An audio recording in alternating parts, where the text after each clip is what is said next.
Andros Administrator Huntley Christie is preparing to hand down his ruling in the North Andros voter planting case tomorrow. The ruling is set for 10 a.m. After a long day of submissions, he'll make the final decision on whether the people being objected to can vote in the constituency legally. As it stands, 12 people have transferred their voter registration, 3 were not contested, and 7 were no-shows. The remaining 8, all represented by the PLP, have testified and are awaiting the decision of the judge. Our Shenique Miller has more from North Andros. A long day in court with the final appellant defending his right to vote in the North Andros constituency. The man with 2 last names has reportedly been away from North Andros since the 1980s and has since returned to the island off and on.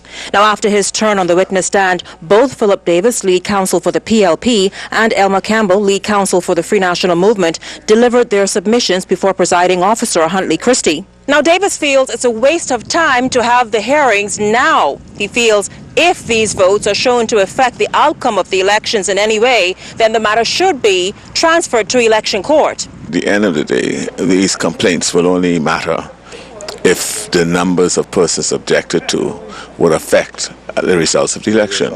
We don't know that yet, so I'm saying it's premature. That is why this provision of the Act is very rarely employed by anyone. But Campbell disagrees, saying the intent is to avoid election court. We want to do it right from the beginning. The Act provides that if there are people who, in the view of 3 voters in any constituency, ought not to be on the register, then the Act provides that they can duly complete their Form F, submit it to the revising officer, and ask that those persons be removed. Before he can do that, he must have an inquiry. This could hardly be termed a waste of time. We want to have a clean election.